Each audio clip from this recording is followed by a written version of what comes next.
النهارده هعمل لكم كيكة الشوكولاتة القطنية الجميلة دي. بجد حاجة هتاكلوها هتحس انكم بتاكلوا اطرى كيك في الحياة. بجد كيكة جميلة جميلة جميلة من هنا لاخر الدنيا. وبيضة واحدة بس، بيضة واحدة بس، وهتاكلوا اجمل والذ كيكة هوهوز في الدنيا كلها. بجد مش محتاجين كمان لا مضرب ولا عجان ولا حتى خلاط، بالمضرب اليدوي وينفع كمان بالشوكة. الكيكة الرهيبة دي حرفيا للناس الكسلانين اللي بيحبوا ياكلوا حاجة حلوة وما يقفوش في المطبخ كتير. طاجن السعادة يا جماعة، بجد طاجن أنا بحب أكله في الطاجن. ممكن تعملوها في صينية بايركس، صينية تيفال، أي نوع صينية، حتى لو صينية ألمونيوم عادي أنا بحب أكلها في الطاجن ده.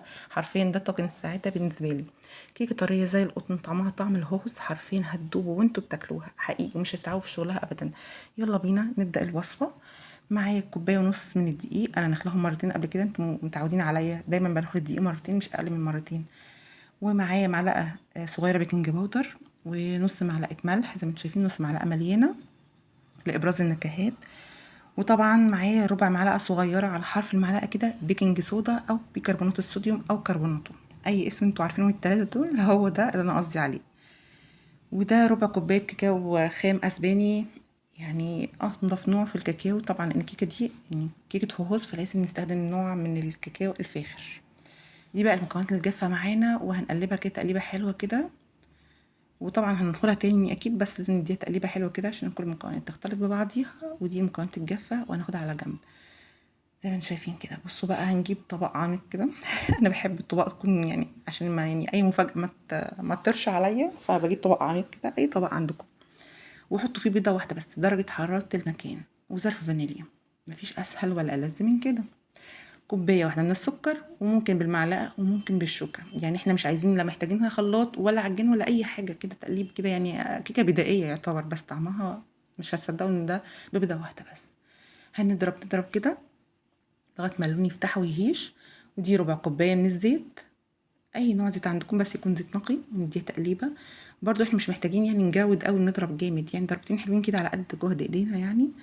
ودي كوباية الا ربع من الحليب، طبعا درجة حرارة الغرفة او يعني دافي بس مش سخن طبعا. ممكن نبدلها تبقى كوباية الا ربع من المية، مش هتقول لا، تبقى جميلة. انا عملتها باللبن وعملتها من غير اللبن، كانت خطيرة.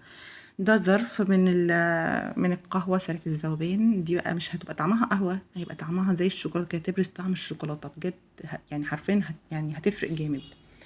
ولو مش موجودة ما يعني نستغنى عنها، بس بجد هتفرق طعمها، هيبرز طعم الشوكولاتة في الكيكة. تقلبتين كده. وهنحط بقى زي ما قلت لكم، هندخل دي تالت مرة ادخل فيها الدقيق معاكم بقى، بس كله على بعضه، دقيق على البودر على البيكنج صودا على الملح، كله مع بعضه، وطبعا الكاكاو. وبنخلها نخلة كويسة. كل ما بننخل الدقيق بيدينا هشاشة وطراوة، بتحسوا ان الكيكة كده قطنية، ويعني حاجة كده ملهاش وصف. نخلنا الدقيق كويس جدا وبتقلبتين حلوين كده. نلم بس نشرب الدقيق الخليط بتاعنا.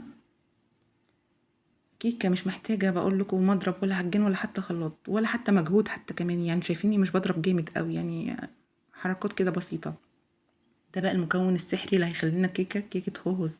نص كوبايه ميه سخنه بتغلي، هنحطها على الخليط عندنا كده. هتحسوا بقى ان هي بقت كريميه وناعمه وبتلمع ازاي، شايفين بجد جميله جدا.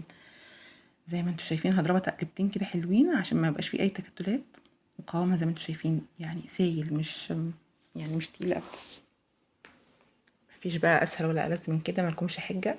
ده طاجن السعاده بتاعي، انا بحبه يعني بحبه بطريقه فظيعه، بحب الكيكات كلها تبقى في الطاجن ده. وبحب اعمل يعني خصوصا كيكه الهوز دي بحس ان كده ليها مذاق ورونق، يعني مش قادره اقول لكم بتبقى جميله جدا. انتوا بقى اعملوها في اي قالب عندكم، اي قالب مدور مربع اي حاجه ده مقاس الطاجن، ده مقاس 30، واي صينيه عندكم استخدموها مقاس 30 28 26 زي ما تحبوا. لو قللته بيبقى ارتفاع الكيك يعني اعلى، انا بحبها يعني ارتفاع وسط. هننزل بقى بيها كده اهو، وهنكون مشغلين الفرن على درجه حراره 180، وهنحطها في الرف الاوسط. والكيكه دي يا جماعه ما بتاخدش اكتر من نص ساعه، نص ساعه بالظبط، واختبروا النضج بتاعها وهتكون جاهزه معاكم. ما نزودوش عن كده عشان ما تنشفش والوش يشقق مننا. زي ما انتم شايفين كده، بجيب سكينة عشان لو في اي بابلز فيها اي فقاعات كده يعني تتساوى ببعضها.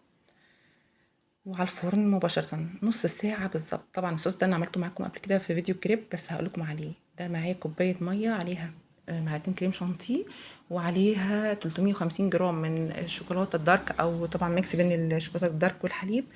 وبسيبها طبعا شويه، طبعا الكيكه بتبقى بارده يا جماعه، الكيكه بارده والصوص كمان بارد. انا ما خليتش الصوص بتاعي بصراحه يعني يبرد قوي، انا بحبه كده يعني سايح ودايب كاني باكل مولتون كيك. فيعني زي ما تحبوا، خلوا الشوكولاته تبقى بارده والكيكه بارده وانزلوا بيها، تبقى احلى من كده. بصوا يا جماعه، باكلها من القالب، يعني من القالب نفسه. بجد جميله جدا، محدش هيصدق ان الكيكه الجميله دي ببيضه واحده بس وما خدتش مجهود مننا. خطيرة بجد، مش هاقدر اقول لكم قد ايه، ولا اقدر اوصف جمالها. ولما بتحطوها في التلاجة كمان تبيت ليلة كمان، بتبقى طعمها فظيع حرفيا بجد، بدون مبالغة. انتوا عارفين ان انا بعمل حاجة بقول لكم رأيي فيها بصراحة، الكيكة دي هتدوبوا فيها، يعني هتعملوها كل يوم من جمالها وطعمتها. شايفين؟ يعني بصوا بقى، شايفين بركان الشوكولاتة اللي تحت ده يا جماعة؟ الكيكة كمان هتشربه ويبقى طعمها يعني غرقانة غرقانة بصوص الشوكولاتة، حاجة في منتهى الجمال والروعة. الكيكة الجميلة دي زي ما قلنا بيضة واحدة بس، وهتجربوها وهستنى رأيكم بقى، واعملوا لي لايك وما تنسوش الشير، ولو ما اشتركتوش في القناة اشتركوا وفعلوا جرس التنبيهات عشان يوصلكم كل إشعار مني بكل فيديو جديد أنزله. وأشوفكم في فيديو جديد. مع السلامة.